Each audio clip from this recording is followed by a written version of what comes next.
Salam, saudara-saudara. Selamat datang di channel kami, Paguyuban Wong Angon. Saya, Evangelis Yohanes Parjanto, mengajak saudaraku yang terkasih untuk bersama-sama belajar dan merenungkan firman Tuhan yang kami kemas dalam bentuk video supaya mudah dimengerti. Mari kita berdoa. Tuhan Yesus, kami datang menghampiri tahta-Mu dan memohon supaya Tuhan memberi roh wahyu, roh hikmat, dan roh pengertian, sehingga kami bisa mengerti akan maksud dari segala firman-Mu. Dan tolonglah Roh Kudus, supaya kami dibimbing dalam perjalanan hidup kami, dengan tidak menyimpang ke kanan maupun ke kiri, sehingga hidup kami menjadi serupa dengan-Mu. Dalam nama Tuhan Yesus, kami sudah berdoa. Amin. Apakah Anda pikir Anda sudah hafal kisah-kisah di dalam Alkitab? Bagaimana kalau saya tunjukkan rangkaian animasi tanpa nama-nama terkenal? Lalu saya tantang Anda untuk menebak dari kitab mana kisah itu berasal. Lupakan Daud lawan Goliat. Bisakah Anda sebutkan di kitab mana kejadian itu semua? Hari ini kita akan menantang diri kita sendiri untuk menyaring narasi-narasi ikonik dari Alkitab ke dalam animasi yang super singkat, lalu mencoba menebak kitab spesifiknya. Ini bukan kuis sekolah minggu biasa ya. Kita akan menyelami inti narasinya, memaksa kita untuk benar-benar memahami esensi teks-teks kuno ini, melampaui sekadar karakternya.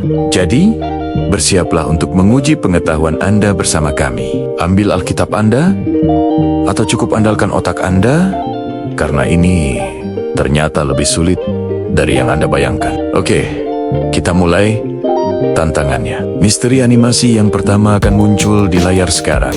Mari kita saksikan bersama. Animasi yang menarik. Ada seorang pria, sepertinya seorang pemimpin, dan ada banyak orang yang mengeluh. Lalu ada ular-ular, dan dia membuat sebuah ular dari tembaga di atas sebuah tiang. Siapapun yang melihatnya sembuh. Ini terasa seperti perjalanan di padang gurun. Mungkinkah ini kitab Keluaran setelah mereka meninggalkan Mesir? Atau mungkin Bilangan? Di sana kan banyak cerita tentang keluhan dan perjalanan. Ada nuansa alam liar yang kuat. Tebakan saya jatuh pada kitab Bilangan. Bagaimana dengan Anda?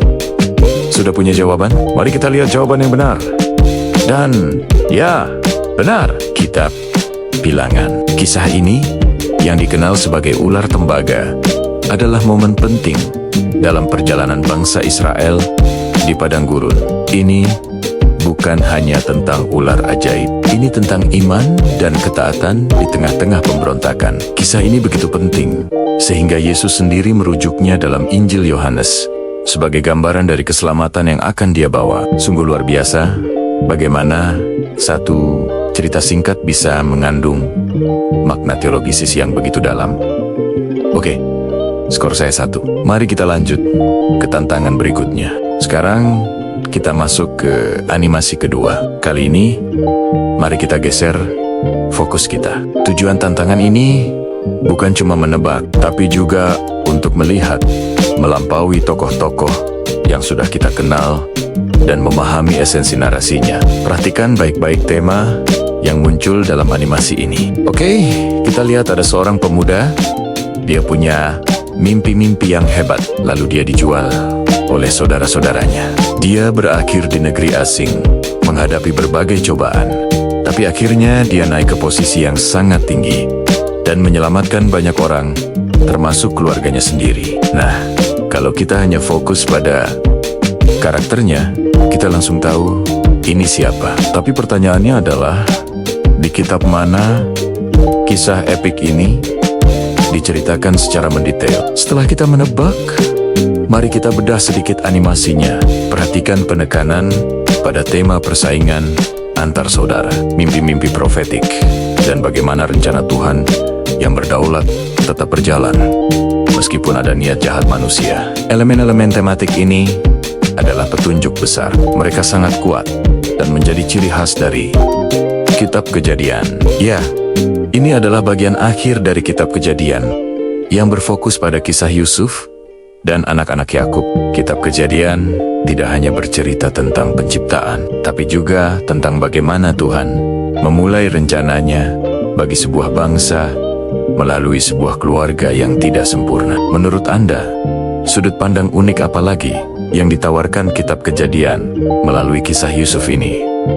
Tulis pendapat Anda di kolom komentar ya. Baiklah pemirsa, saatnya untuk ujian terakhir. Saya akan menaikkan tingkat kesulitannya sedikit. Animasi berikutnya akan menampilkan narasi yang mungkin lebih rumit atau mudah, membingungkan, dengan cerita lain. Mungkin dari kitab nabi-nabi kecil, atau mungkin dari bagian perjanjian baru yang jarang kita perhatikan detailnya. Siap, mari kita putar animasi ketiga. Wow, oke. Ini cukup sulit. Kita lihat seorang nabi. Dia tampak sedang berdebat atau bertanya-tanya kepada Tuhan. Ada gambaran tentang kekerasan dan ketidakadilan di negerinya, dan dia sepertinya tidak mengerti mengapa Tuhan diam saja. Lalu ada penglihatan tentang bangsa asing yang kuat datang untuk menghukum bangsanya. Ini terasa sangat intens dan personal. Apakah ini Yeremia? Tapi nuansanya terasa lebih singkat. Mungkin salah satu dari nabi-nabi kecil. Yunus. Bukan. Ceritanya berbeda. Yoel. Mungkin. Habakuk. Nah, tunggu dulu. Nama Habakuk identik dengan dialog bertanya kepada Tuhan. Proses berpikir saya begini. Keluhan tentang keadilan, pertanyaan sampai kapan Tuhan, dan jawaban Tuhan tentang memakai bangsa lain sebagai alat penghakiman. Sepertinya ini mengarah kuat ke kitab Habakuk. Tebakan terakhir saya adalah Habakuk. Ini benar-benar menguras otak. Sekarang, momen kebenaran. Mari kita lihat jawabannya. Dan, ya, Habakuk. Luar biasa.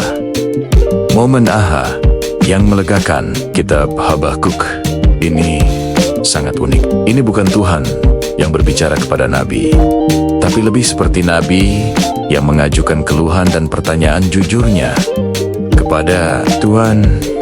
Kitab ini mengajarkan kita bahwa tidak apa-apa untuk bergumul dan bertanya. Dan pada akhirnya, kitab ini ditutup dengan pernyataan iman yang luar biasa.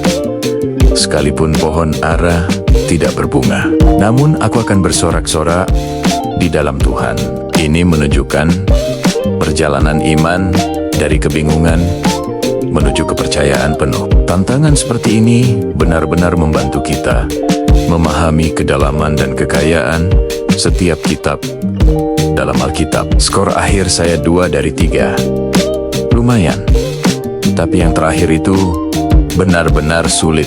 Tantangan ini benar-benar memperdalam pemahaman saya tentang struktur Alkitab dan pesan unik dari setiap kitabnya. Ini bukan hanya tentang mengingat cerita, tapi memahami di mana cerita itu berada dan mengapa itu penting di sana. Sekarang giliran Anda. Seberapa baik skor Anda? Beritahu kami skor kalian di kolom komentar di bawah. Dan menurut Anda, kisah Alkitab apalagi yang perlu kita animasikan untuk tantangan berikutnya? Kami sangat ingin mendengar ide dari Anda. Jika Anda menikmati tantangan yang menguras otak ini, pastikan untuk berlangganan dan tekan lonceng notifikasi, karena kita akan membahasnya lebih mendalam lagi di video-video selanjutnya. Terima kasih sudah menonton. Sampai jumpa.